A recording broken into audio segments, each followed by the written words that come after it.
Madame, monsieur, bonsoir. Je suis à nouveau heureux de vous savoir nombreux derrière le petit écran pour regarder cette autre édition de Entretien. 50 milliards de francs CFA présumés distraits dans une banque camerounaise, filiale d'une multinationale française en 12 ans, dans un environnement cadenassé par un système de vérification complexe où le moindre copec laisse des traces. Au-delà du scandale autour du détournement de fonds présumés qui secoue la BICEC, une kyrielle de questions s'impose. Mais pour être simpliste, le commun des Camerounais, pas forcément spécialiste des sujets bancaires, veut savoir une seule chose. Comment 4 personnes auraient pu détourner 50 millions de francs CFA à eux seuls 12 ans durant, sans alerter les mécanismes de contrôle bancaire?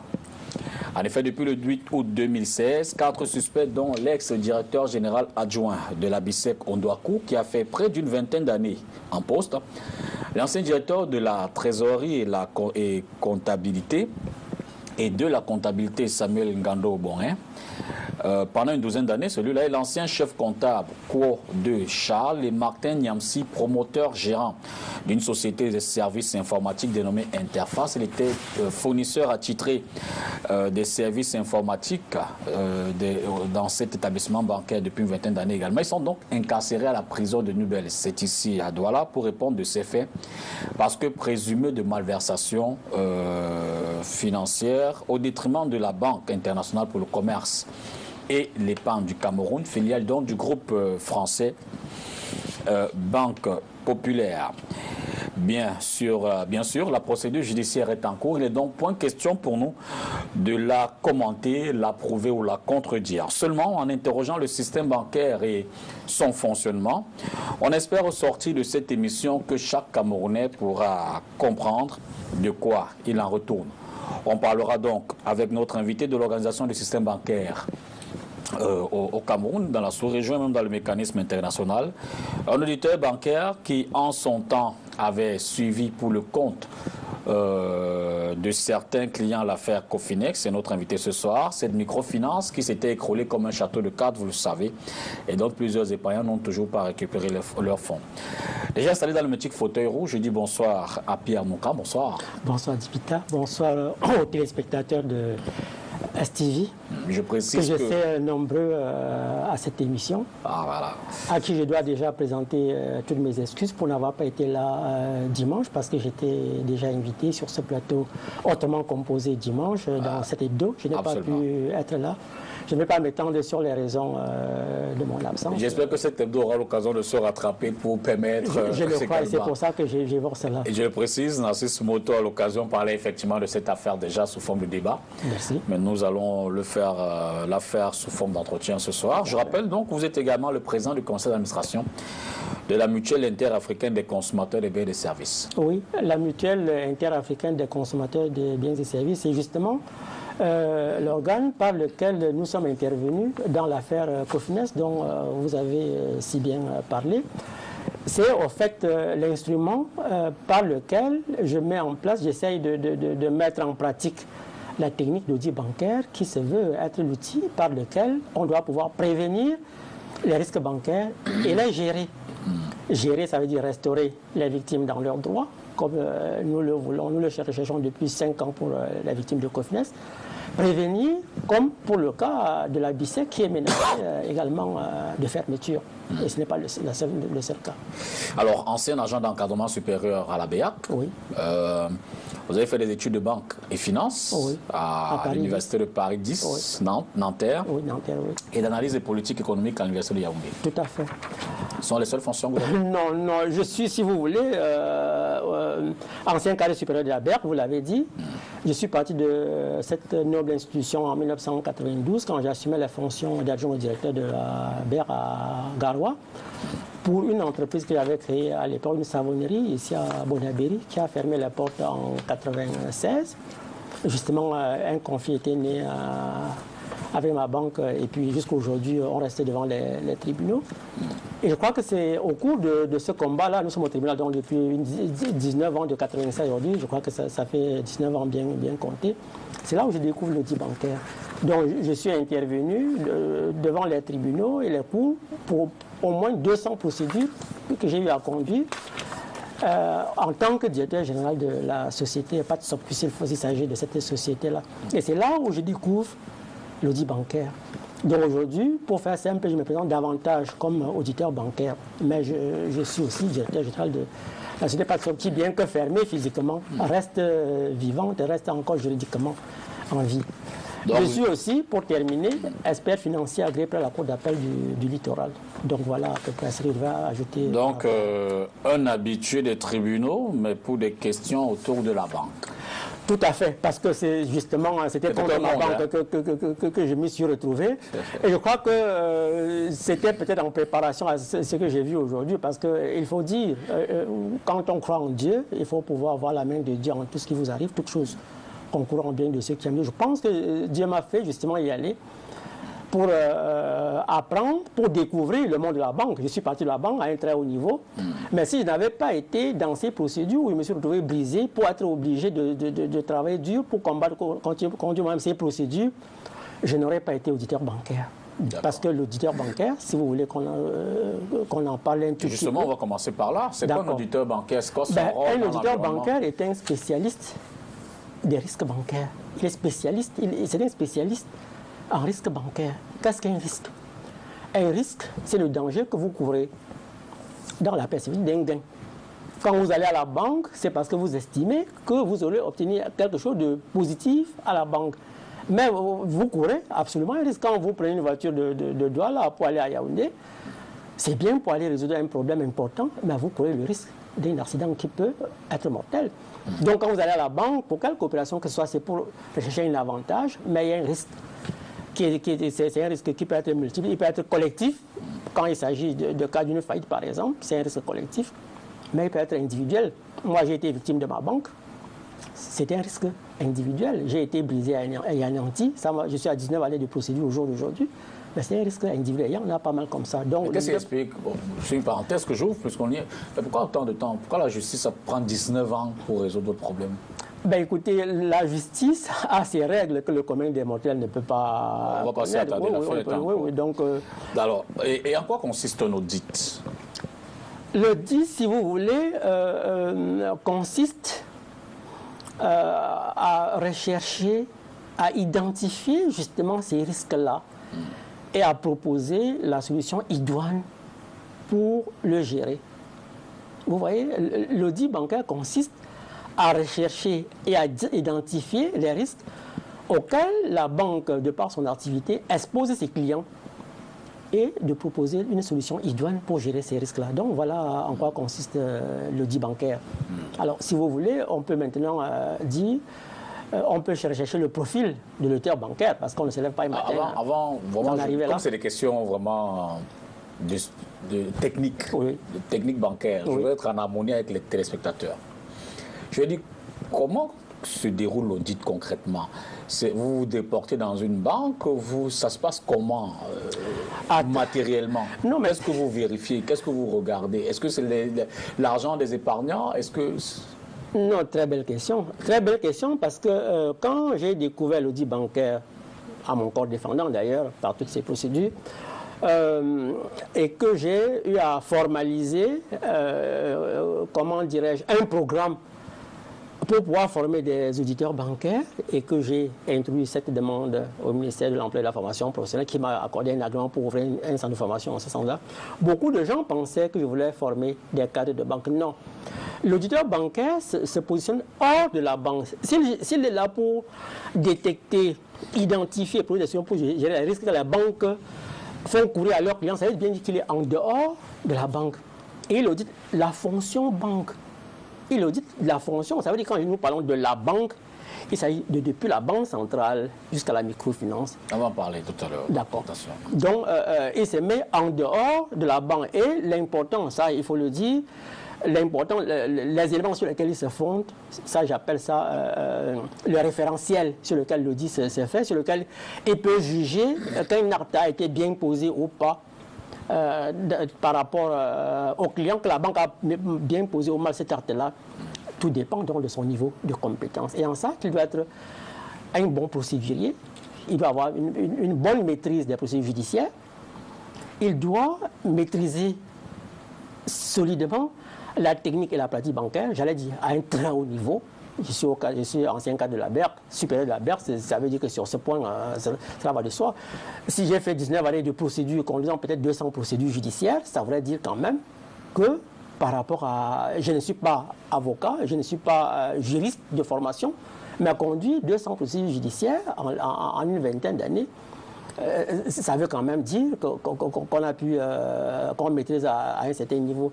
Il faut qu'il soit aussi, qu'il ait une parfaite maîtrise des mécanismes de création et de gestion de la monnaie. Alors, et quand je prends ce dernier volet, nous avons identifié la 3.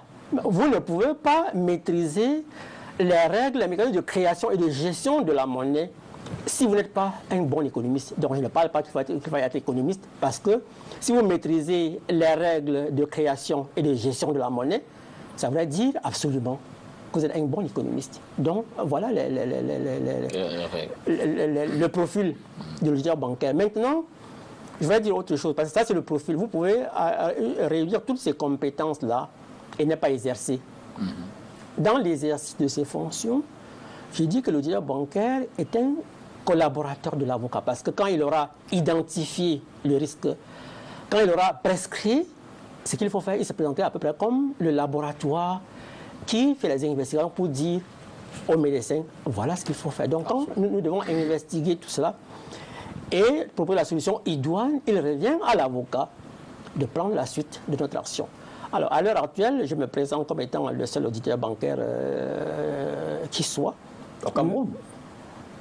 Autant que je regarde, je ne sais pas s'il y en a qui peut se présenter quelque part à travers le monde pour dire qu'il est auditeur bancaire. Bon, ça ne se dit pas de la bouche. Je crois que quand nous aurons à aborder, les téléspectateurs auront l'occasion de pouvoir se rendre compte que l'approche que nous allons faire du sujet qui nous intéresse et diffère totalement de ce que les autres ont eu à faire. Cela dépend, cela est fonction des compétences que l'auditeur bancaire a. Et ce profil correspond à quel cursus académique?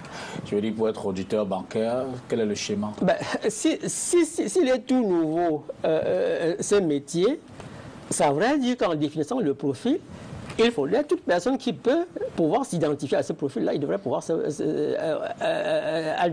se déclarer auditeur bancaire. Mais je vous dis, maîtriser les règles de procédure judiciaire, je n'ai pas appris ça à l'école, je n'ai pas appris ça dans un cabinet, j'ai appris ça à mon corps défendant. J'ai été brisé par ma banque, je me retrouve à 17 années de procédure judiciaire. Vous devez faire des recherches. Sur ce point, je dois dire j'ai été plutôt un autodidacte. Mais je crois qu'en réalité, on dit en forgeant, c'est en forgeant qu'on devient forgeron. 19 années de procédure judiciaire, ça veut dire que l'enfant qui entrait en 6e, quand je commençais à connaître la procédure judiciaire avec un niveau de 3e cycle, je crois qu'en 19 années, lui-même, s'il est entré en 6e, il doit être avocat plein depuis quelques années. Donc je crois que sur ce plan-là, s'il y a quelqu'un quelque part qui peut s'identifier, qui peut identifier ses compétences pointues à ce profil-là, il devrait pouvoir dire qu'il est auditeur bancaire. Pour le moment, je ne sais pas, je n'en ai pas encore rencontré qui se déclare, qui s'autoproclame être auditeur bancaire. Et vous avez dit que vous êtes agréé, assermenté auprès des tribunaux? Comme expert financier. Ah, d'accord. Comme expert financier. Et puis, il faut savoir une chose. Beaucoup de gens partent devant les cours d'appel, se faire agréer, et ils pensent que l'agrément confère le titre. C'est quand vous avez le titre que vous le soumettez pour être agréé. Ça veut dire que la cour d'appel permet qu'en cas de problème, on peut se référer à vous. Absolument. Pour avoir le point de vue de l'expert. Pour l'heure, l'audit bancaire, je n'ai pas demandé à être agréé comme auditeur bancaire. J'en fais la promotion au niveau de la société. Et là, vous m'invitez par rapport à ce débat. Je pense que l'expertise que j'aurai apportée par rapport à ce sujet fera comprendre à la société camerounaise qu'on est là dans un domaine tout nouveau. Et je dis, ce n'est pas facile de le faire comprendre, parce que je vais apprendre des positions. Il n'y a pas très longtemps, quand j'ai lancé ma campagne d'information et de sensibilisation contre les risques bancaires qui brisent nos vies et anéantissent les efforts de développement de notre pays. Alors j'ai dit, telle banque est en difficulté, telle banque est en difficulté, telle autre est en difficulté. J'ai été pris à partie par certains journaux. Ah, d'accord. Par certains journaux qui ont eu à dire que j'affirmais des choses sans pouvoir le prouver. Je crois que l'occasion va se donner là que je puisse dire.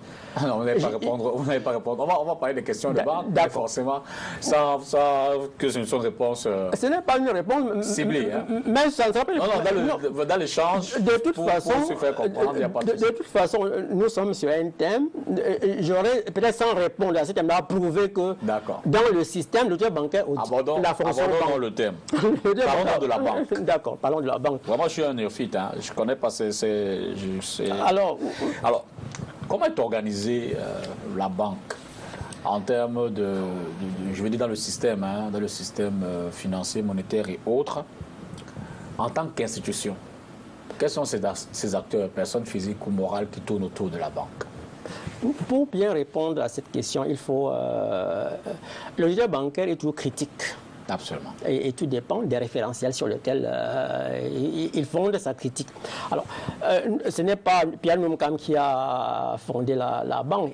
Qu'est-ce que ceux qui ont fondé la banque, quels sont ceux qui contrôlent le système bancaire, ceux qui agréent, qu'est-ce qu'ils disent de la banque? Je vais lire exactement ce qui est dit de la banque. Alors, il est dit dans l'article 4 de l'annexe à la Convention portant harmonisation de la réglementation bancaire dans les États de l'Afrique centrale, ce que je vais lire. Les établissements de crédit sont des organismes qui effectuent à titre habituel des opérations de banque.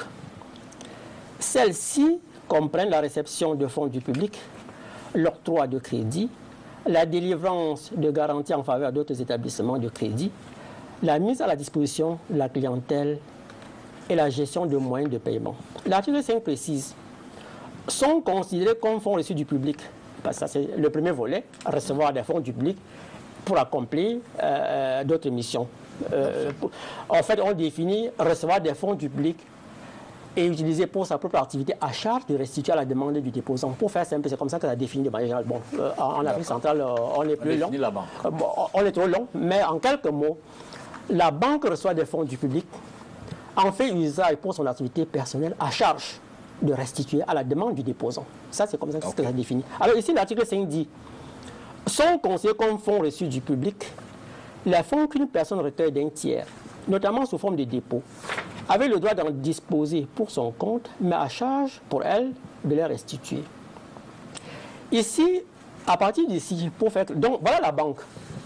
La banque reçoit, c'est cet organisme, cet établissement qui reçoit, on appelle l'établissement de crédit. Alors, mais je dis, je dois du coup me faire critique là, parce que cette définition est très incomplète. Comment ça?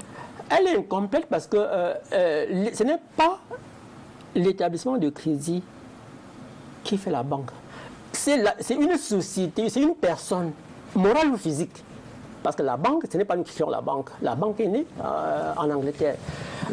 Les premiers banquiers n'étaient pas des sociétés anonymes ou des sociétés, c'était des personnes physiques, mais fortunées. Et elles présentaient, ces personnes, toutes les garanties de recevoir, d'utiliser et de restituer. Donc, il s'agit de personnes physiques ou morales qui sont agréées pour exercer, régulièrement constituées comme société ou qui exercent un commerce de banque.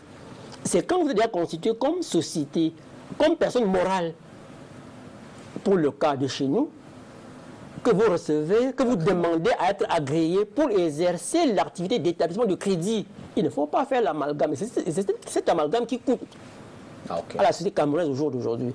La BISEC, Afriland First Bank, CBC Bank, SGBC, devenue Société Générale Cameroun, a son capital social qui est constitué par ses actionnaires, sont les propriétaires de la société anonyme qui reçoivent l'agrément maintenant, qui demandent l'agrément pour exercer l'activité d'établissement de crédit. Et il ne faut pas penser qu'une société anonyme agréée pour exercer l'activité d'établissement de crédit n'exerce que cette activité-là. Elle vend des services. Donc, sans exercer l'activité d'établissement de crédit, elle peut encore continuer à vivre, à gagner de l'argent sur les services qui ne concernent pas l'établissement de crédit et vivre. Il faut qu'on l'explique et que même ceux qui nous gèrent ces banques-là, ceux qui définissent, comprennent qu'il y a cette erreur, ça ne date pas d'aujourd'hui, on va y arriver parce que quand on parle de recevoir des fonds du public, et c'est là l'autre problème qu'il faut bien relever. tel que c'est défini ici, on reçoit des fonds du public ou d'un tiers. On pense à vous et à moi. Mais non, ceci était vrai jusqu'à ce que le billet de banque apparaisse. Quand le billet de banque est né en 1694, en Angleterre, quand la Banque d'Angleterre est née, toutes les banques étaient au même niveau. Il y a des entreprises privées finançant la société de banque. Quand la Banque d'Angleterre est née, c'est là où maintenant il y a eu ce qu'on appelle Banque centrale, qui est devenue la mère des banques, qui contrôle les autres banques. C'est à partir du moment où le billet de banque est né. Le billet de banque, c'est la conséquence de l'échec d'un système qui prévalait à l'époque. Je ne vais pas m'étendre là-dessus, mais il faut le relever pour que les gens comprennent. Les fonds que les banques reçoivent ne viennent pas seulement du public. La création monétaire, c'est ça. Ou plutôt pas la création monétaire. Je me rattrape, il est important de le dire, parce que je ne dois pas utiliser des mots à tort et à travers, comme je dois dire de manière précise. L'État fabrique des billets qui ne sont pas des ressources monétaires. Il faut faire la distinction entre ressources financières et ressources monétaires. Pour faire court, l'État fabrique des billets qui ne représentent rien du tout par rapport aux billets que vous et moi avons après avoir travaillé comme vous travaillez là. On vous paye en fin de mois.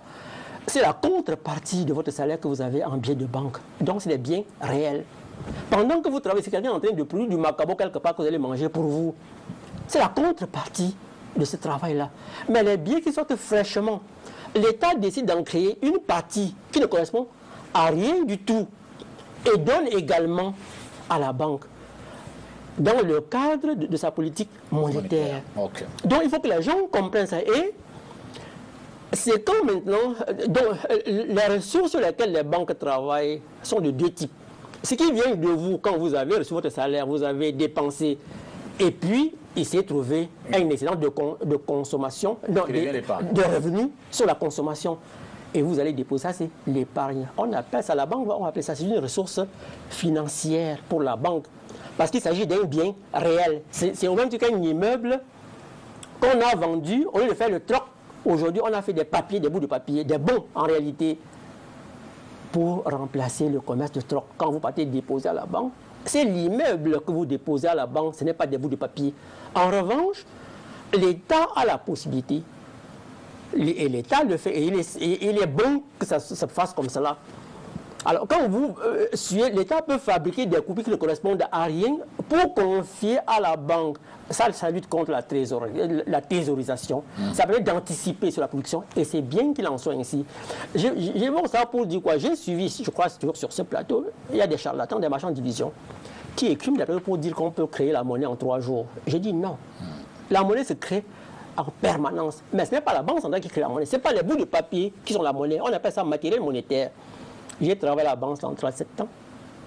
J'étais davantage à l'émission monétaire. Donc j'ai eu le privilège, j'ai eu la chance de toucher cela du bout de doigt. C'est le matériel monétaire. La preuve, quand on évalue la masse monétaire d'un pays, les encaisses des banques, les encaisses, c'est-à-dire ceux qui sont dans les caisses des banques et qui leur appartiennent, on exclut ça de la masse monétaire parce que les banques ne sont pas des agents économiques normaux. Exactement. Alors, on calcule la quantité de la monnaie que détiennent les agents économiques normaux, non monétaires. Ça, c'est le terme consacré. Okay. Donc, il y a deux types de ressources sur lesquelles les banques travaillent. Vous avez les ressources financières qui sont conçues par l'épargne. Et vous avez les ressources monétaires qui ne correspondent encore à rien, mais que l'État crée pour anticiper, pour impulser la production, la création. Pour revenir à ma question, donc, qui sont donc les acteurs autour de la banque? Alors, pour comprendre le circuit de l'organisation. Quand je réponds à la question, vous voyez donc, il y a un acteur privilégié, il y a l'État. Absolument. Qu'on ne voit pas beaucoup dans la gestion de la banque, qu'on ne voit même pas dans la gestion de la banque. Parce que qui est-ce que nous voyons? Nous voyons les actionnaires. On va vous parler du conseil d'administration. On va vous parler des actionnaires. On va vous parler des épargnants. Les épargnants, on a parlé de tiers. Ah, d'accord. On considère les épargnants comme les tiers. Dans l'organisation actuelle, même l'État est regardé, qui pourvoit en somme monétaire est regardé comme tiers, parce qu'il n'intervient pas dans la gestion de la banque. L'épargnant non plus est tiers. Pourquoi? Parce que la banque contracte, qui est supposée jouer la fonction d'intermédiation financière dans sa fonction privée au départ, vient contracter avec le déposant pour prendre les dépôts et va contracter avec l'investisseur pour lui octroyer les crédits. Or, la fonction primitive de la banque est justement de faire l'intermédiation financière. Ça voudrait dire que mettre en contact deux personnes, l'intermédiaire n'est jamais parti à un contrat, il joue sa fonction d'intermédiation et reste en retrait. Quand la banque d'aujourd'hui est née, avec la naissance de la banque centrale, la banque d'Angleterre, et le biais de banque qui a eu pouvoir libératoire et tout le reste, les juristes qui ont mis en place le cadre légal dans lequel la banque travaille aujourd'hui n'ont pas compris ce que les économistes avaient dit de la banque. On a fait que elle contracte ici et va contracter là-bas. Et tant que cette erreur n'est pas corrigée, pour que les épargnants viennent réellement rencontrer directement les investisseurs, que les actionnaires jouent uniquement le rôle d'intermédiation sans être partis à ce contrat-là, nous continuerons à subir ce que nous subissons aujourd'hui parce que les intérêts des épargnants ne sont pas forcément... Puisqu'on ouvre la presse, quel intérêt à ce que ce système reste comme ça? Celui d'aujourd'hui? Oui, je veux dire tant que l'erreur n'est pas corrigée. Je pense... Qui doit d'abord corriger l'erreur? Comment elle doit se faire? Elle ne peut se corriger. J'ai suivi sur ce plateau d'autres experts, des experts financiers, pas des experts bancaires. Sur la chaîne, pas forcément sur ce plateau. Sur cette chaîne. Dire que les textes sont... il faut revoir les textes et consorts. Dans la vie de la société, la pratique précède pour les grands problèmes les textes qui viennent réguler, comprendre. La pratique vient avant la théorisation. On théorise ce qui existe pour corriger, pour donner les normes à cela. Et c'est ça l'objet de notre combat. C'est l'objet de notre combat. Pour faire simple et pour couper court, nous disons que Cofines, par exemple, va renaître. Cofines renaîtra quand on a compris, quand on va arriver à rétablir toutes les victimes dans leurs droits. Alors ils auront le choix à dépenser tout ce qu'ils ont reçu comme dommages et intérêts par rapport à ce qu'ils ont perdu. Je vais peut-être revenir sur la question Cofinex d'ici la fin de l'émission quand on aura évacué la question bancaire. Mais je le dis pour répondre par rapport à votre question. Alors c'est pour dire que nous travaillons pour qu'à terme, nous faisons que les gens comprennent qu'il faut corriger ces erreurs-là et par rapport aux actions que nous menons. Par rapport à ce que nous comprenons et nous accompagnons par les actes, quand les vrais acteurs, les épargnants de Cofines par exemple, vont se réunir et faire valoir leurs droits devant les tribunaux, devant les magistrats qui sont appelés à rendre le droit, parce que les gens pensent toujours qu'il faut aller devant l'exécutif. Non, non, non, les magistrats sont là pour ça, ils ont le pouvoir, ils sont puissants, ils sont très puissants. Donc quand ça sera fait, je pense que ça sera la première banque qui appartiendra uniquement aux épargnants. Alors après l'État comme acteur, il y a qui d'autre? Alors donc vous avez les épargnants. Okay. Même l'État est considéré comme tiers, parce que l'État qui pourvoit en ressources monétaires n'intervient pas dans la gestion de la banque. Donc les épargnants également sont des tiers? Sont des tiers. Voilà, ensuite vous avez les épargnants qui sont tiers. Okay. La preuve, quand on parle de ce qui se passe à la BCE et partout, ils regardent à distance et pleurent. Absolument. Et c'est en ça qu'en tant qu'auditeur bancaire, nous sommes plutôt dans la masse pour dire, faites attention, voilà un risque qui se pointe à l'horizon, qu'est-ce qu'il faut faire? L'État reste tiers aussi. Pour le cas de la BCE, on dit que l'État est actionnaire, mais l'État a apporté quoi? Des ressources financières. Mais les ressources monétaires que l'État apporte, personne ne regarde ça de manière permanente. Dans ce cas, l'État peut avoir deux rôles. L'État doit avoir deux rôles. Je veux dire plus que l'État au conseil d'administration. Mais l'État est au conseil d'administration comme apporteur d'épargne, pas comme pourvoyeur en ressources monétaires permanentes. C'est donc pour ça que je dis, si vous dites qu'en tant que pourvoyeur monétaire, oui, il est un tiers. Oui, il est un tiers dans le système actuel. Maintenant, en tant qu'actionnaire, oui, il est apporteur. Il est apporteur, tout à fait. Donc il est également... Il est là. Et voilà. Donc l'État a un double rôle. Mais il n'était pas Cofines. Non, non, je parle de la BCAC, puisque c'est le... Oui, mais je suis auditeur bancaire, je dois vous écrire surtout. Mais l'État n'est pas à la CBC, l'État n'est pas à la Générale, autant que ça, l'État n'est pas à Citibank. Mais il reste que dans toutes ces banques-là, l'État apporte les ressources monétaires. D'accord. Donc il peut arriver qu'il ait deux rôles. À terme, quand ce que nous développons aura pris corps, l'actionnariat disparaîtra. Bon, la banque appartient... Nous sommes encore sur les faits réels. Alors, oui, d'accord. Mais nous plantons le décor pour que les gens comprennent. L'État, à l'heure actuelle, demeure tiers Dans la grosse... Non, écoutez, je vais vous faire remarquer, pour le cas de la BICEC, pour être plus concret, parce que quand nous parlons, c'est un peu comme si la BICEC pèse, au 31 décembre 2015, en total de bilan, 762 milliards. 700 milliards. 762 milliards. C'est près de la moitié du budget de l'État. Ce n'est pas ce qui m'intéresse. Ce qui m'intéresse, c'est de comparer ce total de bilan au capital social. Au capital qui appartient aux actionnaires. Ils ont mis 12 milliards. Les réserves et consorts, c'est autour de 62 milliards. Arrondissons ça à 75 milliards. Ils ont mis 75 milliards pour contrôler 10 fois plus. Écoutez, si cette banque fermait aujourd'hui, qui serait le plus grand perdant? Ce n'est pas les actionnaires. Ça sera la communauté des déposants. Et qui est déposant? Ce n'est pas seulement celui qui apporte l'épargne. C'est celui qui obtient un crédit. Et également déposant. Parce qu'au moment où il obtient le crédit, le compte du crédit est tenu à part. Quand il obtient, et c'est ça la création monétaire, quand vous n'avez même rien déposé et que vous obtenez un crédit de 100 millions, quel que soit le montant, la banque crédite votre compte au même titre que celui qui est devenu déposer son épargne. C'est ça la création monétaire. Vous comprenez? Absolument. Donc tout le monde, en dehors de ces actionnaires-là, est déposant. Aussi bien les entreprises qui sont des investisseurs par nature, que les ménages qui sont des épargnants par nature. Alors, pour être concret, dans l'organisation bancaire, Oui. quelle est la place de la BEAC, de la COBAC, et pour une banque comme la CBC, la BICEC dont on parle, du conseil d'administration et de la direction générale, par exemple? Très bien, mais regardons d'abord, avant que d'aller à l'intérieur de l'entité, regardons d'abord les intervenants sur la superstructure. Vous avez parlé de la BEAC. La BEAC représente l'État du Cameroun pour pourvoir aux ressources monétaires, pour pourvoir aux besoins en ressources monétaires du système bancaire.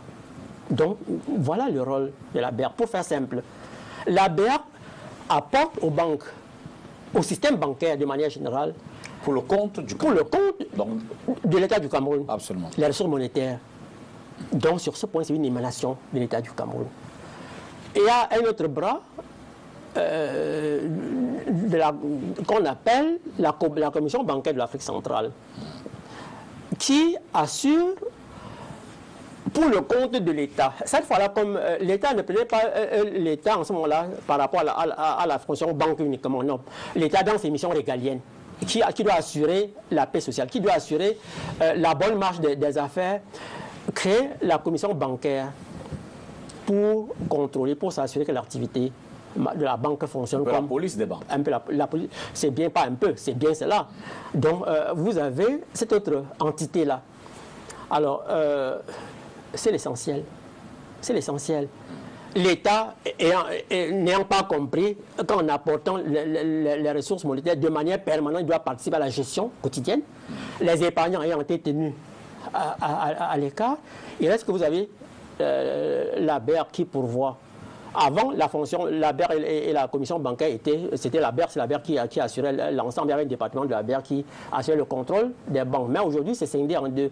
Donc, vous avez, si vous voulez, vous avez l'État, vous avez qui a chargé la COBAC, qui a chargé en même temps la BEAC. Et vous avez les clients.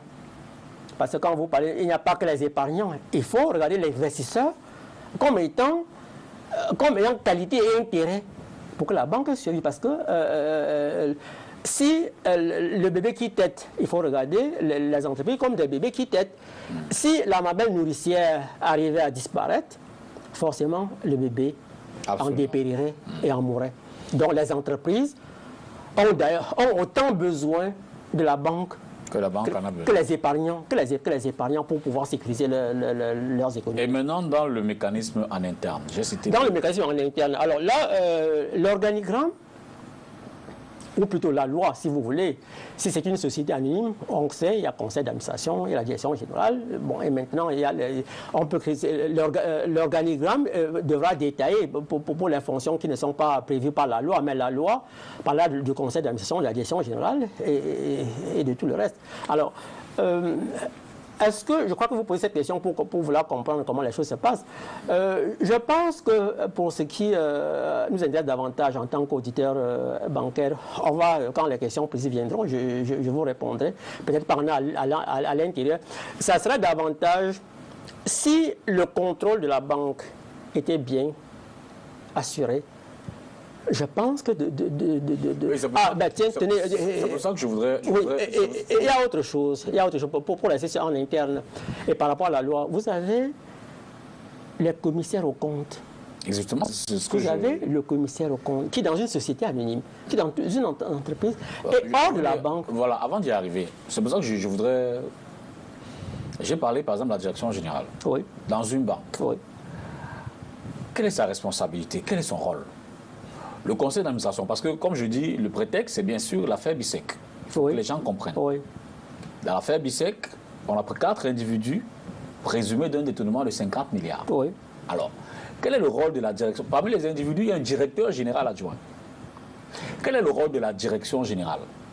Quel est le rôle du conseil d'administration, les actionnaires? Maintenant, les organes de contrôle, vous parlez par exemple de l'expertise ou des audits en externe qui doivent être faits. Comment est-ce qu'on peut comprendre cela? Je pense que si vous prenez le problème de cette manière-là, vous perdrez l'essentiel de l'objectif que nous poursuivons. C'est comprendre le système et dire... Parce que le marasme n'est pas qu'à la BICEC. Or, l'organisation interne de la BICEC n'est pas la même chose qu'à Comessi. Ce n'est pas la même chose que partout ailleurs. C'est vous l'expert. Oui, donc il vaut mieux prendre la BICEC dans son entité et dire, nous mettons des jumelles pour dire, mais qu'est-ce qui s'est passé à la BICEC? Nous regardons à côté, nous constatons que CBC a des problèmes. Nous tournons à gauche, nous constatons que Comessi a des problèmes. On va un peu plus loin, on constate qu'on parle d'Afrique Bank.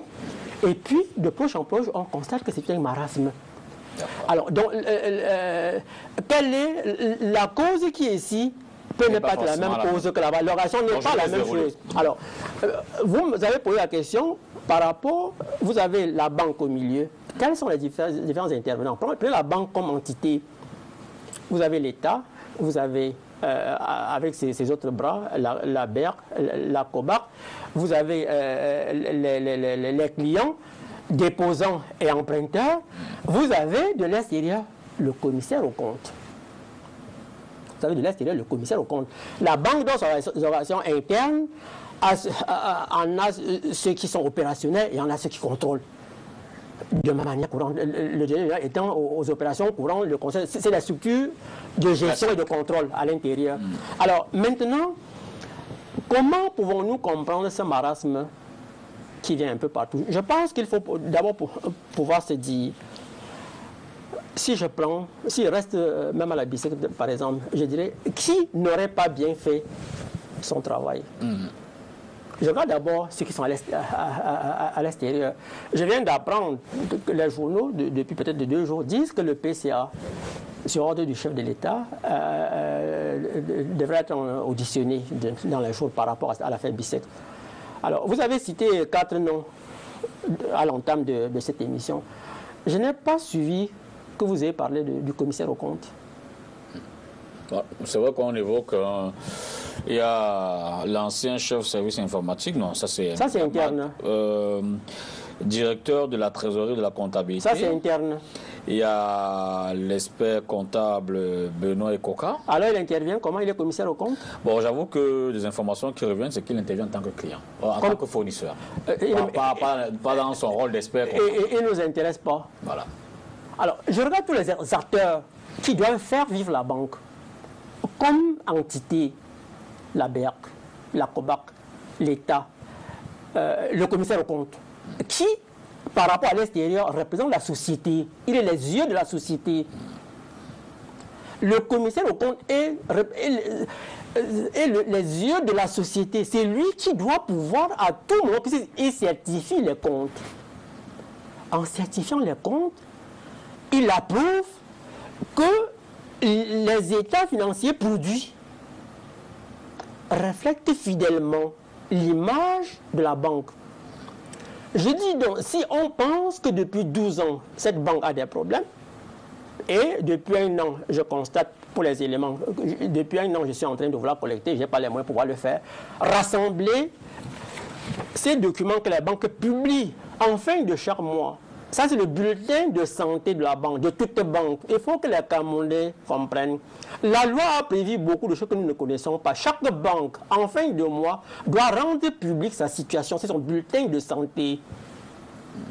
Les microfinances, chaque microfinance doit rendre public son bulletin de santé tous les 6 mois. Ça, c'est une obligation réglementaire et légale.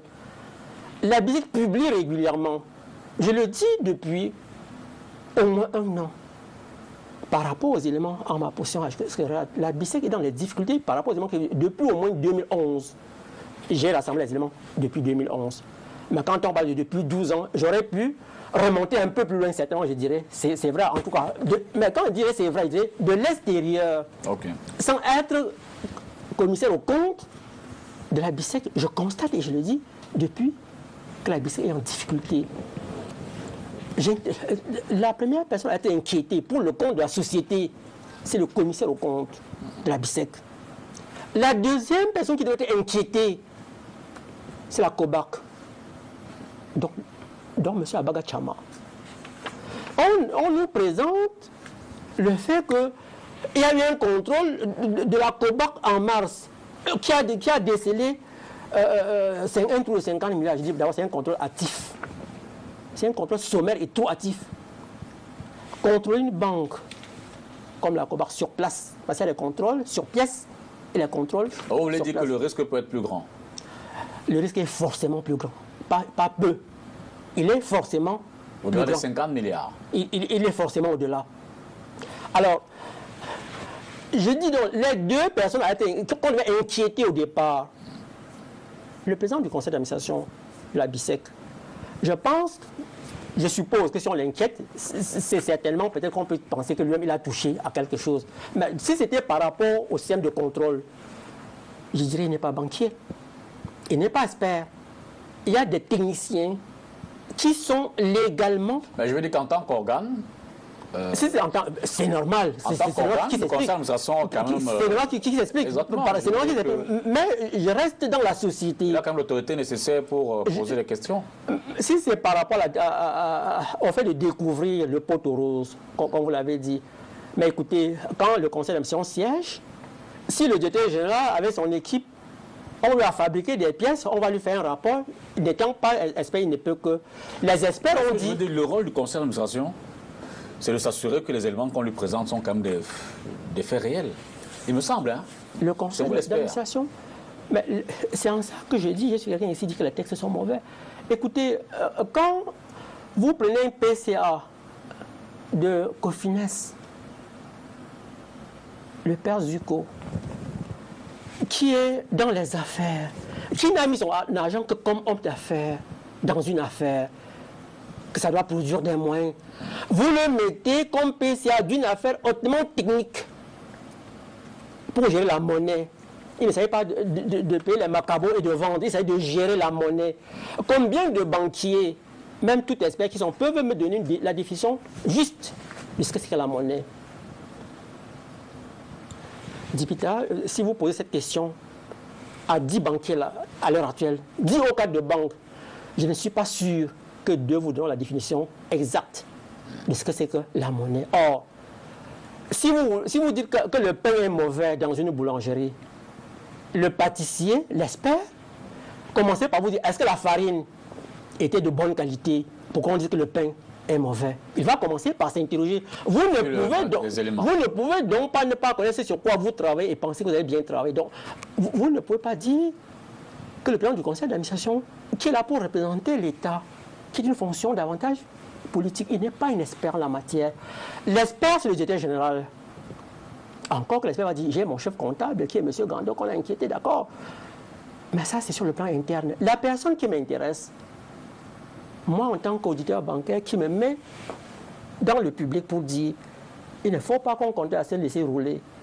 La personne qui m'inquiète, c'est le commissaire au compte, qui est là justement pour rendre compte à la société que les états financiers que j'ai certifiés reflètent fidèlement l'état de santé de cette banque. Or, quand je remonte, je constate, sans être commissaire au compte, c'est-à-dire sans pouvoir rentrer dans les détails par rapport aux États, par rapport au bulletin de santé de la banque publié par la banque elle-même, qui avait déjà lieu de s'inquiéter, et depuis au moins 5 ans.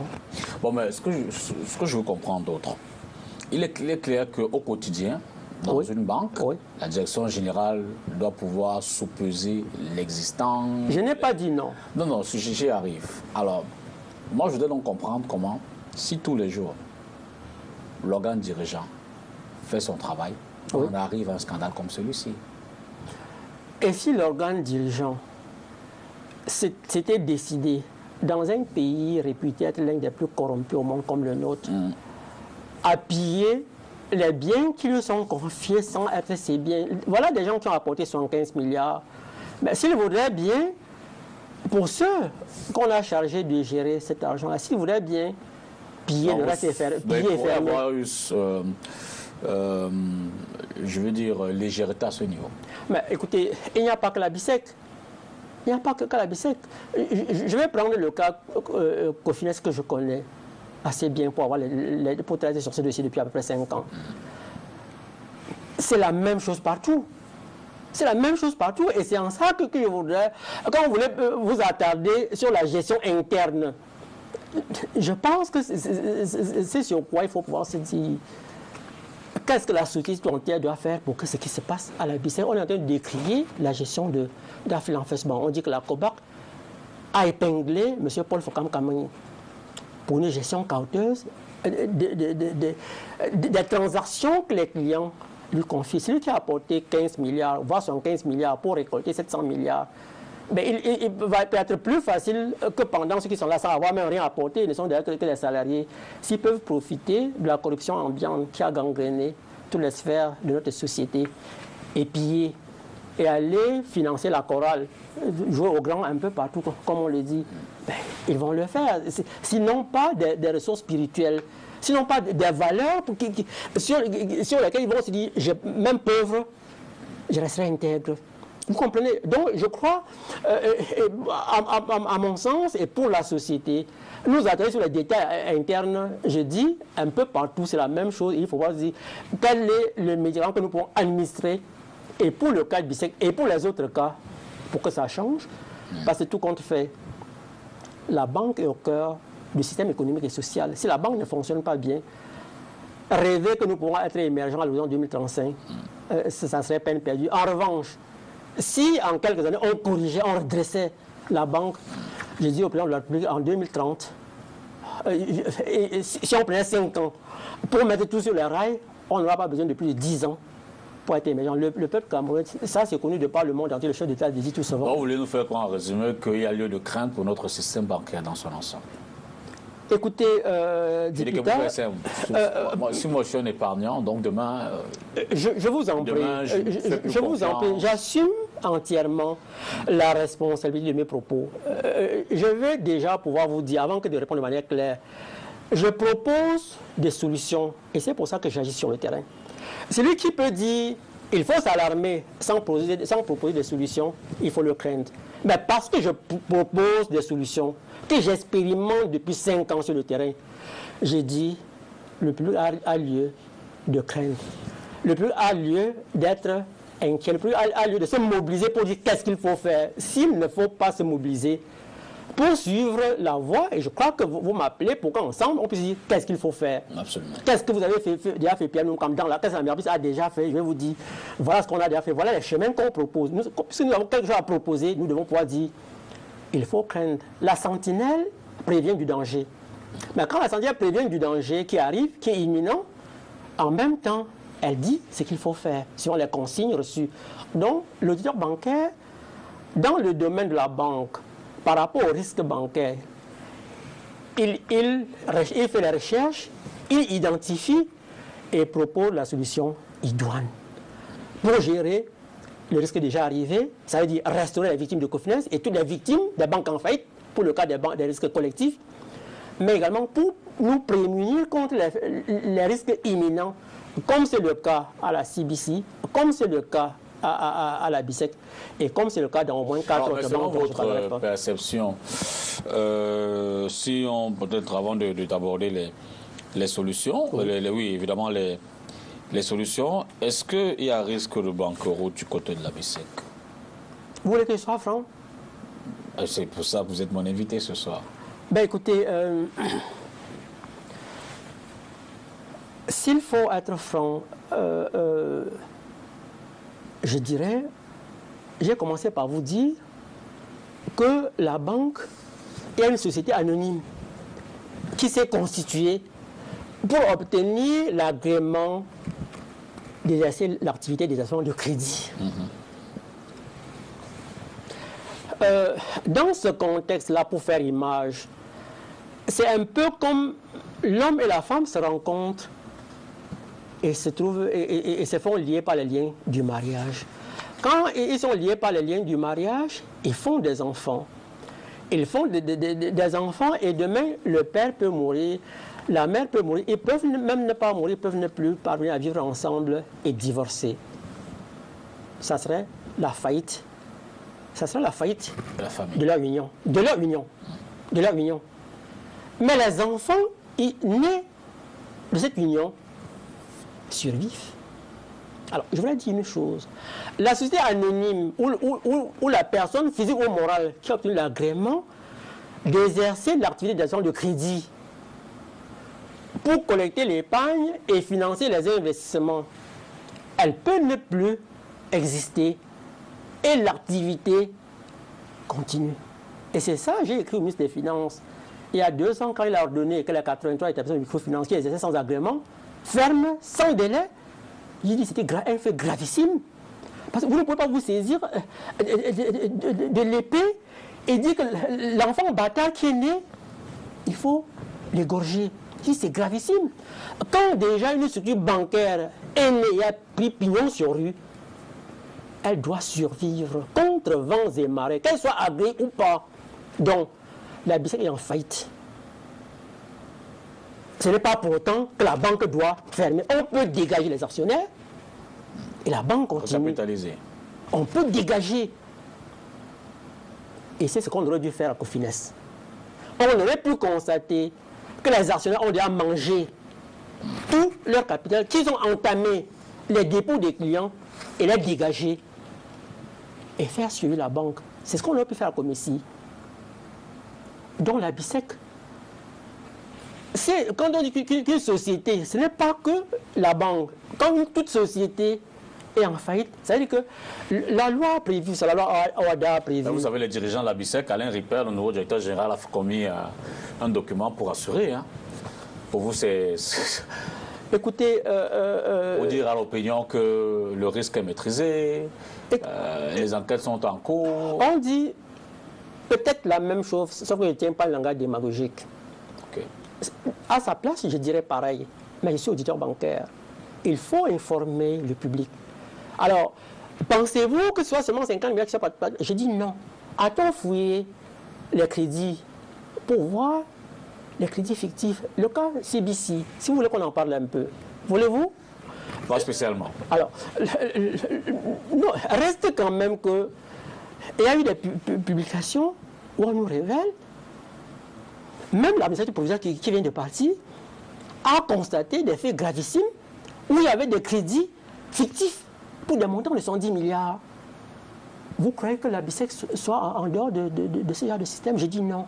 Alors, si vous imputez tout cela, même les 50 milliards dont on parle, sur les fonds, sur le capital social, qu'est-ce qu'il en restera?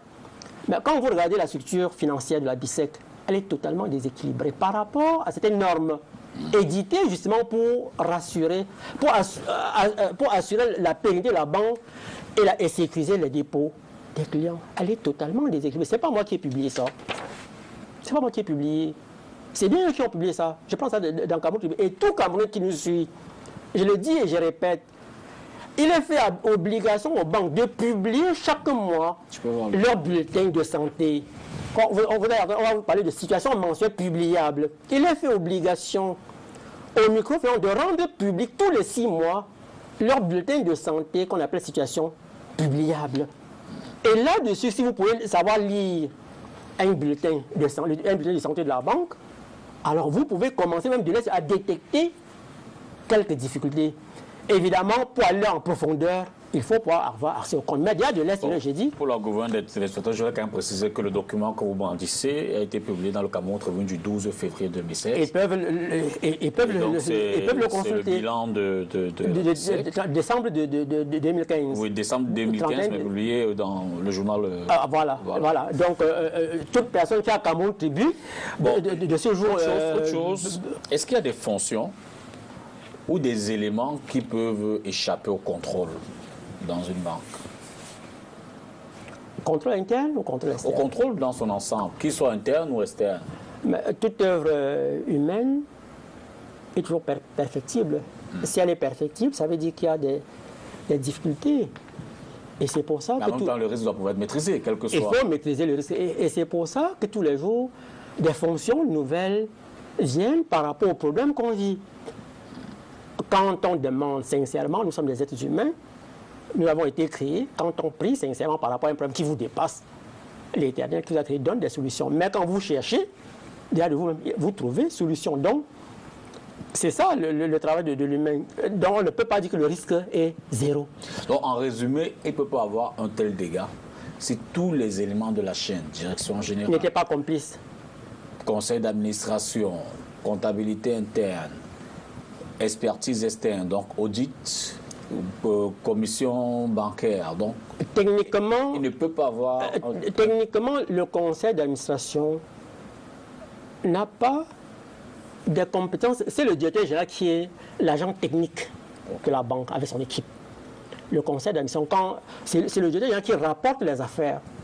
Sur le plan administratif, il peut être informé. Il reste que le conseil d'administration, le président du conseil d'administration, quand on l'informe sur une opération ou pour une autre, il peut se douter.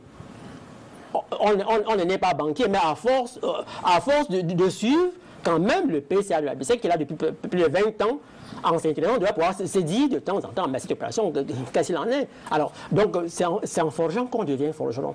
Mais pour le cas d'espèce, vous avez posé la question, on aurait pu faire un schéma et prendre la banque plutôt comme entité et voir tous les intervenants dans la vie de la banque. Vous avez le commissaire au compte, le commissariat au compte, qui est assuré par un organe extérieur à la banque. Donc, il est les yeux de la société. Il est le premier œil de la société.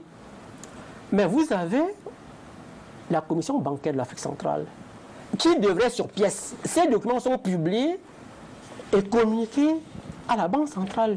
Ça voudrait dire que dans le cabinet du gouverneur de la Banque centrale, qui est le président de la commission bancaire de l'Afrique centrale, il doit pouvoir avoir comme un tableau de bord qui lui permet de dire, tiens, voici un indicateur qui prouve qu'il y a, quand vous conduisez la voiture, quand le roue est quelque part, vous n'êtes pas constructeur auto, vous n'êtes pas mécanicien non plus, mais ça vous signale qu'il y a un problème, vous allez voir le mécanicien. Ils ont tous ces documents. Donc, ce qu'on devrait ramasser d'abord, c'est bien évidemment le commissaire au compte. Je ne sais pas qui c'est, le commissaire qui a su, le commissaire au compte. Mais les gens de la COBAC ne devraient pas être en reste. Ils doivent en répondre. Absolument. Pour ce qui nous arrive. Ça n'arrive pas qu'à la BICEC, partout c'est pareil. Vous savez, c'est ceux qui ont géré Cofines, vous savez, c'est ceux qui ont géré la CBC. Alors, donc, je voudrais vous allez permettre, voilà ce qui est dit de la COBAC. La commission bancaire contrôle les conditions d'exploitation des établissements de crédit, veille à la qualité de leur situation financière. Ça, c'est la situation financière. Ainsi qu'à l'intégrité du système bancaire et financier, et assure le respect des règles déontologiques de la profession. Alors, la commission bancaire fixe les règles destinées à assurer et à contrôler la liquidité et la solvabilité des établissements de crédit à l'égard des tiers, et plus généralement l'équilibre de leur structure financière. Quand je prends... Ce texte-là, c'est quoi? On l'appelle annexe à la convention portant création d'une commission bancaire de l'Afrique centrale. D'accord. Alors, quand je prends ce document, dont je dis être un élément important du tableau de bord, que la COBAC a en permanence, le président de la COBAC a en permanence dans son cabinet, il n'a pas besoin de descendre sur le terrain pour faire ses constatations. J'ai dit, ce qui est arrivé est gravissime. Quand on se fait être législateur, quand on est exécutif et qu'on se fait être juge, voilà la COBAC. La COBAC est législatif. La COBAC est exécutif. La COBAC est magistrat. Quand on veut cumuler toutes ces fonctions, ça ne suffit même pas. La COBAC exécute. Parce que quand la COBAC nomme un administrateur provisoire et un liquidateur, elle devient totalement juge et partie. Elle ne reste même pas seulement au niveau de la fonction de juge, elle devient partie. Et c'est comme ça qu'on a pillé Cofines. C'est comme ça qu'on a pillé Dipita, parce que au jour d'aujourd'hui, quand on met Cofines, ça c'est quel document? C'est le document qui a été publié en décembre 2010. Plus exactement le 17 décembre 2010, je crois qu'ils peuvent nous faire un zoom là-dessus. Je ne vois pas la caméra. Alors, pour demander la mise sous administration provisoire, la mise en liquidation, pour demander l'ouverture de la liquidation judiciaire. En fait, aux fins d'ouverture d'une liquidation judiciaire des biens de la société Cofines. Alors, je ne sais pas si la zoomé. Non, c'est bon. Alors, dans ce document, vous allez voir à l'intérieur qu'il y avait, je ne vais m'attarder que là-dessus, et monter notre ayant fini, il y avait dans les banques, dans une dizaine de banques, donc voilà la liste. Voici la liste. 4 milliards 178 millions. C'est là 4 milliards 178 millions. S'il a zoomé, exactement, il a zoomé. Je mets de côté. Ça veut dire que quand on liquide, il y a 4 milliards 178 dans les banques. Pour le compte de Cofines. Pour le compte, ce sont les dépôts des déposants de Cofines qui sont placés dans des banques, ce qui est normal. Ça, le problème n'est pas là. Au jour d'aujourd'hui, au 31 décembre 2012, voici tout ce qui est payé. Voici tout ce qui est payé au 31 décembre 2012. C'est 1 milliard 81 millions. Sur les 4. Sur les 478. C'est 1 milliard 81 millions. Écoutez, nous sommes à 5 ans de la mise en liquidation de Cofines. Ces dépôts étaient là. On aurait dû les prendre dès le lendemain, appeler les déposants et leur restituer. Ils ne savaient pas de rembourser, de restituer un bien déposé, un bien confié en dépôt. Les avocats me suivent et ils savent que là, je parle de leur langage. Et c'est en ça que le directeur bancaire est un collaborateur de l'avocat. Je dis aux avocats pour dire, là, je fais mon travail, de constater que la société camerounaise, ils sont 76 millions, ils sont 76 000, je vous en prie, de déposants à Cofines qui n'ont reçu jusqu'aujourd'hui que 1 milliard 81 millions, alors qu'il y a encore en dépôt 4 milliards 178 millions, moins 1 milliard 81 millions, c'est encore au moins 3 milliards et plus, qui sont dans des banques. Je ne parle pas de ce qui a été recouvré comme crédit qui avait été octroyé sur les clients. Je m'en tiens à ça pour dire qu'il y a encore au minimum 3 milliards qu'il faut récupérer. Alors, là, je passe la balle aux avocats parce que je ne suis que votre collaborateur. Mon travail, c'est de constater, de rechercher, trouver les problèmes et proposer la solution idoine. Là, ça devient un problème judiciaire sur lequel nous devons, avec eux, ça devient un problème de procédure judiciaire pour récupérer et les restituer aux légitimes propriétaires de ces dépôts-là. Maintenant, c'est pour dire que la COBAC, par rapport aux difficultés de notre système, là nous sommes à Cofines. Je voudrais vous permettez, pour en finir, je vous en prie. J'ai eu à dire, et c'est pour dire à tous ceux qui nous regardent, aux experts financiers dont je fais partie, pour dire aux avocats dont je suis le collaborateur, qu'il y a du travail et s'ils veulent que ce pays change et qu'on maîtrise le système bancaire, on le maîtrisera en très peu de temps. Je prends le cas de la CBC, où la même COBAC est intervenue. Je ne parlais que sur un seul aspect. J'ai écrit une lettre dernièrement aux avocats que j'ai appelée une lettre ouverte. Ces documents, c'est le même document qu'on a dit tout à l'heure, c'est le bulletin de santé de la CBC. Au 31 décembre 2014, on nous a fait comprendre à la société camerounaise, au public, qui avait en compte provision, rapport à nouveau et consort, 5 milliards de francs. S'il a zoomé, 2014. 31 décembre 2014, il y avait 5 milliards dans ce compte-ci. S'il a zoomé, je dépose. C'est bon, allez-y. C'est bon. Alors, au 31 janvier 2015, donc un mois plus tard, le bulletin de santé de la CBC révèle que ce compte est passé à 61 milliards 465 millions. 61 milliards. Donc, une augmentation de 56 milliards. Curieusement, au 28 février 2015, oui, ça chute à 5 milliards. Donc, en 3 mois. En un mois. Non, décembre, janvier, février. Nous constatons en janvier. Nous constatons qu'en décembre, c'est 5 milliards. En janvier, on a 61 milliards. Voilà. 28 jours plus tard. On a mis 56 milliards. 56 milliards sont entrés, 56 milliards sont repartis. En février. Alors, nous avons analysé à la mutuelle des consommateurs, dont je suis le président et l'expert attitré en ce qui concerne les questions bancaires. Nous avons dit qu'il s'agit là d'une opération de blanchiment de capitaux. Parce que rien ne justifie ce genre d'opération. Et pour faire court et pour parler le langage des juristes, le compte des fonds propres n'enregistre aucune rentrée d'argent qui puisse y séjourner moins de 12 mois. Ça veut dire que les 56 milliards devaient être là jusqu'à décembre. Au minimum un an. Décembre 2015. Jusqu'à janvier 2016. Donc. Au minimum un an.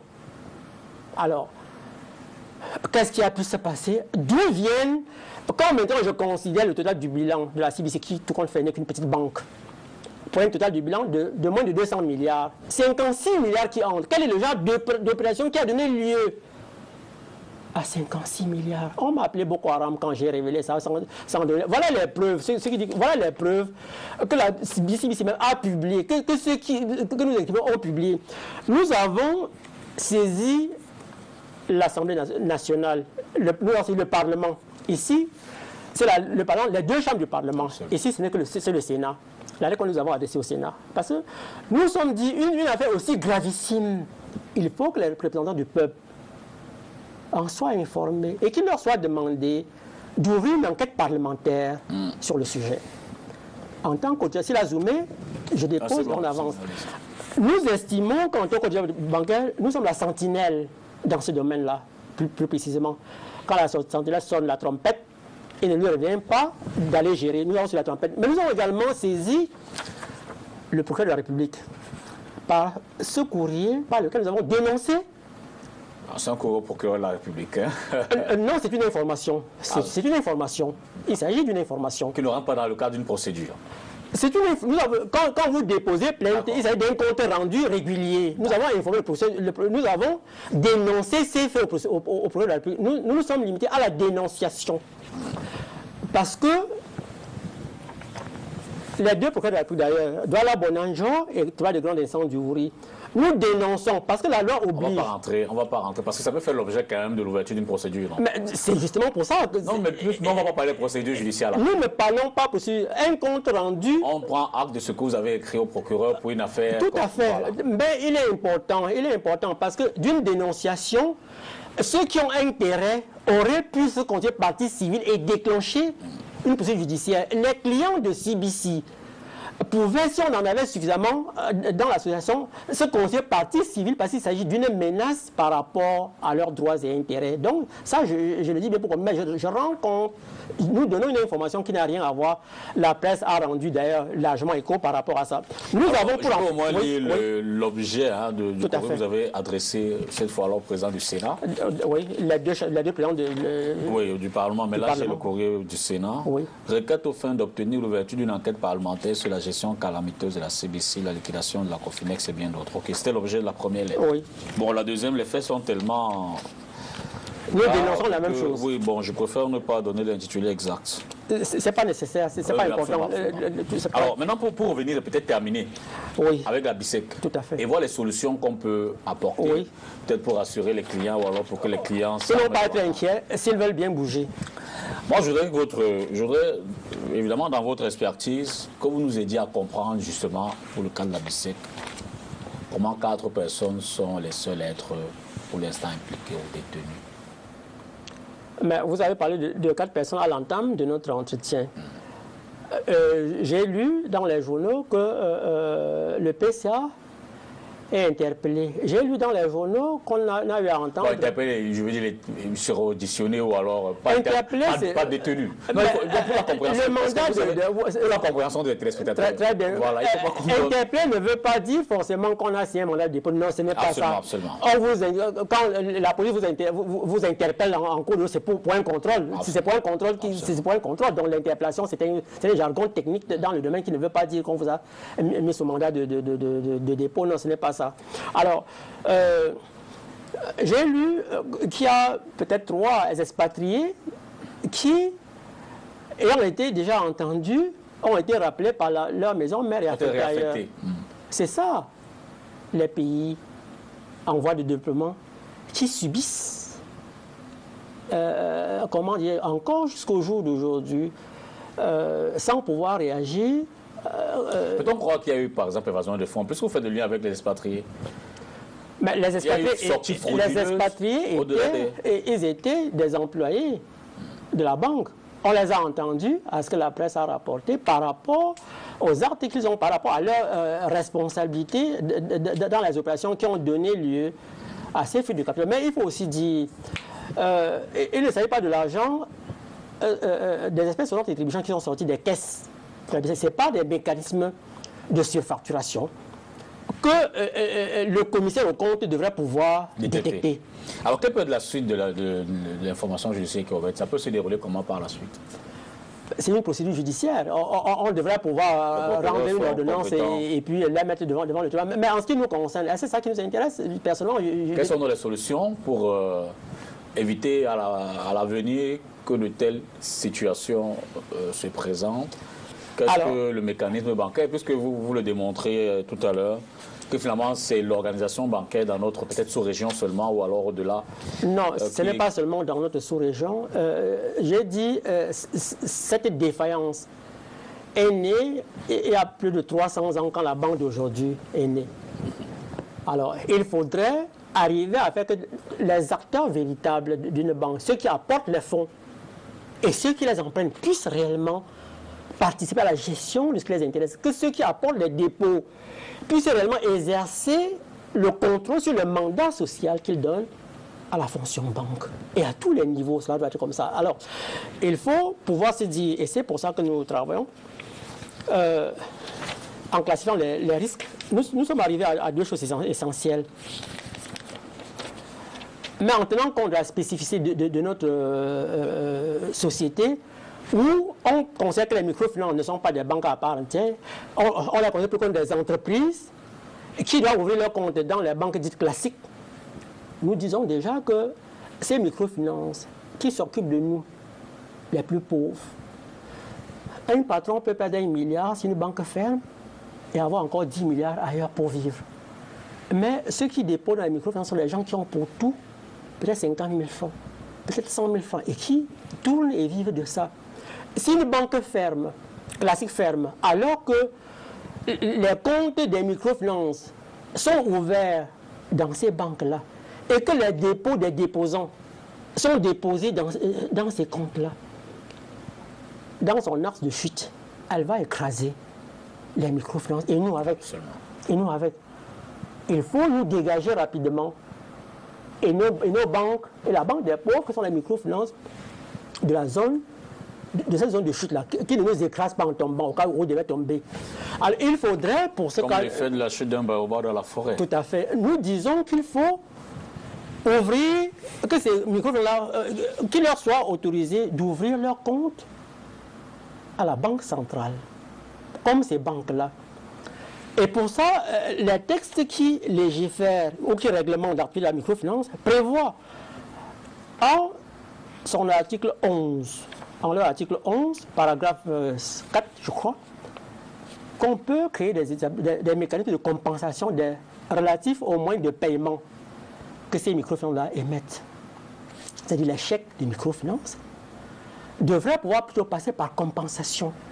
Et cette chambre de compensation ne peut être logée qu'à la banque. Ça implique forcément que leurs comptes doivent être ouverts auprès de la Banque centrale par un mécanisme qu'il faut mettre sur pied. Ça, c'est très important. Et ce n'est pas Pierre Noumkam qui le dit, ce n'est pas la mutuelle des consommateurs qui le dit, c'est prévu par les textes. Voilà ce qui est dit par le règlement qui légifère sur l'activité des microfinances. L'article 11 le dit bien. Une chambre de compensation, des mécanismes de compensation relatifs aux moyens de paiement. Donc, c'est important que cette chambre de compensation-là soit créée. Ça, c'est au moins pour les microfinances, c'est une mesure de sauvegarde pour les microfinances. Que lorsqu'une banque doit tomber, qu'elle n'entraîne pas dans son sillage des dizaines de microfinances. La CIBC, on disait être une petite banque tout à l'heure, avait un total de bilan de plus de 200 milliards. Quand Cofines a fermé, et vous savez ce que Cofines a fait comme problème dans ces pays, tout son total de bilan était de moins de 20 milliards. Donc, CIBC pèse au moins, au minimum, 10 fois Cofines, pour ne pas parler de la BICEC qui est menacée. Vous voyez, ça serait déjà mettre les micros. Ça, ce n'est pas une conception nouvelle, c'est déjà prévu. Il faudrait que les microfinances se mobilisent. Nous avons appelé à ce que nous appelons depuis peut-être 3 mois, journée de dialogue social entre banques, microfinances et leurs clients. La dernière édition s'est tenue ici le 5 juillet 2016, où on a invité les microfinances, les clients et les avocats. Parce que nous disons, quand on va pouvoir se réunir, les clients, les microfinances que nous avons d'abord invités, et leurs clients, il faut qu'il y ait des hommes de droit, des hommes de l'art, qui doivent pouvoir, par rapport au texte qu'il faut mettre sur pied, savoir comment encadrer cette chambre de compensation-là et sécuriser ces dépôts-là. Donc, ça, c'est-à-dire au moins, cette lettre a été adressée, cette requête a été adressée au bâtonnier de l'ordre des avocats au barreau du Cameroun le 11 mai 2016. Il y a donc à peine 3 mois, je crois qu'il a zoomé.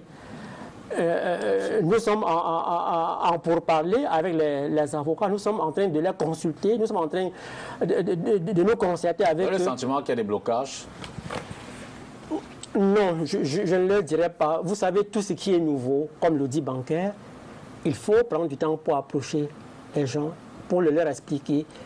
Quand nous parlons, ça c'est une émission très technique, je crois que c'est également très simple, je crois que ça va faire écho, de telle sorte que je crois qu'aujourd'hui ici, ils vont certainement vous toucher beaucoup pour dire comment faire pour que cette chambre de compensation puisse déjà être mise rapidement sur pied et au moins déjà sécuriser les dépôts qui sont dans les microfinances. Maintenant, pour les banques, nous disons, autant d'ailleurs pour les banques, pour les microfinances qui peuvent également fermer, parce qu'en mettant les chambres de compensation, c'est pour dire qu'il ne faut pas que les microfinances subissent des risques qui ne leur sont pas, qui ne sont pas dus à leurs faits. Parce que si une banque ferme en tant que microfinance, la chute de la microfinance ne sait pas la conséquence de ses actes personnels, c'est les conséquences de la banque. Donc il faut déjà les mettre de côté, que chacun assume les responsabilités de ses actes. Alors, face à chacun, nous disons, il va falloir que les clients qui déposent l'argent et qui empruntent, qui ont le plus grand intérêt que leur banque survive et prospère, aussi bien ceux qui empruntent que ceux qui déposent. Celui qui dépose, si tu gardes l'argent à la maison, le bandit connaît, il viendra t'égorger, il va te faire toutes les misères du monde, il peut même violer vos enfants avant que de prendre l'argent pour vous choquer, pour vous traumatiser. Il peut égorger, alors il vaut mieux toujours garder l'argent à la banque. Je le dis et je le dis à haute et intelligible voix. quand nous crions pour dire que le système bancaire a des difficultés, ce n'est pas d'ailleurs qu'au Cameroun, mais la solution est là. Et elle partira d'ailleurs du Cameroun pour aller beaucoup plus loin, aider les autres. En France, on en souffre. En Grèce, on en souffre. En Turquie, un peu partout à travers le monde. On en souffre parce que la banque d'aujourd'hui est née portant en elle les germes de sa propre destruction. Parce que les épargnants ont été mis de côté, les investisseurs ont été mis de côté au lieu que la banque joue uniquement son rôle d'intermédiation. Elle a préféré faire le contraire. Les avocats et les autres juristes, vous vous êtes trompés en ce moment-là. Il est temps que vous nous aidiez à corriger cette erreur-là. Il faut aussi que l'État, qui en tant que pourvoyeur des ressources monétaires, est resté en retrait parce qu'on ne lui a pas fait comprendre que toute banque, aussi petite soit-elle, qu'on appelle microfinance ou quoi que vous voulez, est investie d'une mission de service public, c'est-à-dire mettre en œuvre la politique monétaire. L'État même a le rôle de protéger ses citoyens. Il ne s'agit pas que de protéger. Pour le cas d'espèces, en apportant les ressources monétaires, qu'elles sortent par la banque centrale ou par la banque dite classique, ce sont les microfinances qui sont effectivement la cheville ouvrière pour faire tourner, pour faire transformer ces ressources monétaires en ressources financières. C'est important de le comprendre. Je pense que nous n'aurons pas assez de temps pour que je donne des explications techniques là-dessus. Parce que quand ça sort comme ressources monétaires, on peut prendre 10 ans pour qu'elles se transforment en biens réels pour devenir des ressources financières. Et là, quels sont ceux qui sont à pied d'œuvre? Ce sont d'abord les microfinances au Cameroun. Ce ne sont pas les grosses banques BICEC et Générales et consorts qui sont là pour accompagner les entreprises étrangères. Ce sont ces microfinances qui sont la banque de dépôt. Nous n'aurons de salut que par les microfinances, à qui il faut d'ailleurs, sur un point que je développe ici, ouvrir l'accès aux ressources monétaires. Il s'agit d'un droit. Il s'agit pour nos clients d'un droit inscrit dans la Constitution de l'État du Cameroun et dans la Charte des déclarations des droits de l'homme que le Cameroun a ratifié. Les hommes naissent égaux en droit et en devoir. Nous sommes au Cameroun. D'où, comment peut-il se faire que les plus riches obtiennent sur les ressources monétaires des crédits à 7-8% pendant que dans les microfinances, parce qu'ils n'ont pas assez de ressources, nous pouvons obtenir des crédits qu'à 60-75%. Ça, c'est inadmissible. De toute façon, légalement, nous sommes piétinés. D'où vient-il que nous ne puissions pas avoir des crédits suffisamment importants? Parce que si vous voulez, les ressources financières sur lesquelles les microfinances travaillent sont limitées. En revanche, le matériel monétaire, pour créer la monnaie en octroyant les crédits, ce matériel monétaire est illimité. J'ai eu le privilège et la grâce de travailler à la Banque centrale où j'étais chargé essentiellement d'un mouvement de fonds à la Banque centrale ici à Douala. Tout billet qui entrait dans la zone CEMAC entrait par mes mains et ça sortait pour aller dans les pays, dans les autres pays. Ça passait par moi. Donc j'ai eu le privilège et la grâce de toucher ça du doigt. Pour terminer, j'étais adjoint à la BER à Garoua où je gérais l'émission monétaire. Donc, ce matériel monétaire, tant que ça ne sort pas pour être entre nos mains, ça demeure le matériel monétaire. Ça veut dire que ce papier-là, à la banque, on n'appelle pas ça monnaie, c'est le matériel monétaire.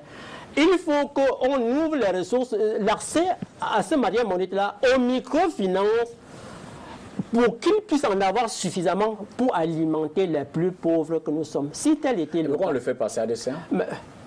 Il faut décoloniser le système bancaire. C'est-à-dire? Il faut le décoloniser. Il faut que les pratiques bancaires épousent la réalité camerounaise et africaine. Quelles sont-elles? On a moins de 5 minutes. On a moins de 5 minutes, mais c'est important qu'on le dise. Je ne vais pas prendre un exemple, sans aller dans les détails. Dans les pays développés, à 18 ans, les enfants ont leur carte de crédit. C'est-à-dire que le système bancaire européen mise sur leur jeunesse. On finance comme ça un enfant qui ne peut travailler peut-être qu'au bout de 10 ans. Chez nous, tout vieux que je suis, je ne peux pas sortir là, aller dans une banque par rapport à ce qu'on dit qui est techniquement important dans une société. Demander qu'on m'accorde 200 000 francs, on le fait. On va vous demander de construire un immeuble pour venir apporter ça en garantie.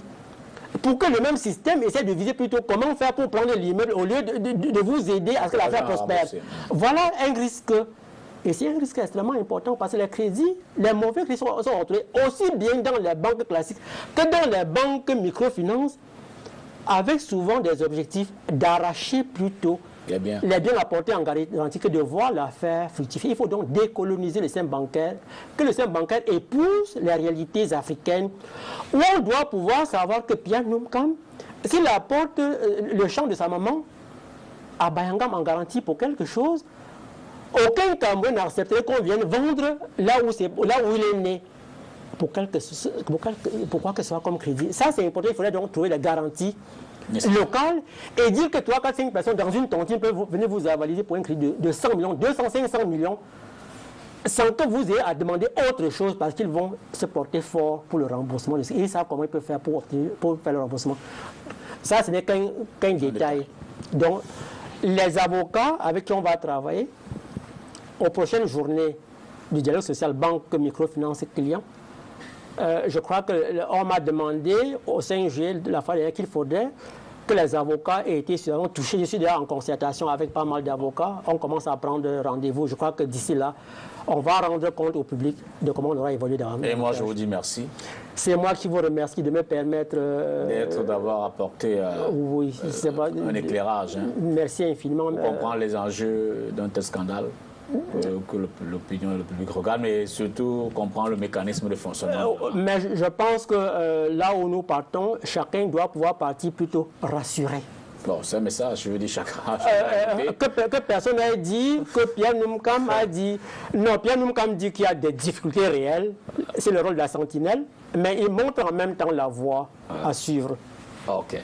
Merci beaucoup et on espère pouvoir davantage encore profiter de votre expertise, peut-être dans d'autres cadres. Toutefois que vous aurez à m'inviter, nos téléspectateurs. Je réponds toujours. C'est de mon intérêt que le public comprenne les enjeux. Mesdames et messieurs, merci également d'avoir regardé Entretien. On en était à parler bien sûr du mécanisme bancaire suite au scandale qui en ce moment est en train de polluer l'environnement bancaire, notamment la BICEC. Bonsoir et à jeudi prochain pour une autre édition de l'Entretien.